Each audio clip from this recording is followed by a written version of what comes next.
కలవన అన్నిపై ఉన్నావంటే నిదరవన కలలే కన్నావంటే నిజమై ముందుకి రానా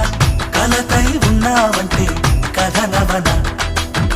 అమ్మలో ఉండే సగం అక్షరం నేనే నాన్నలో రెండో సగం లక్షణం నేనే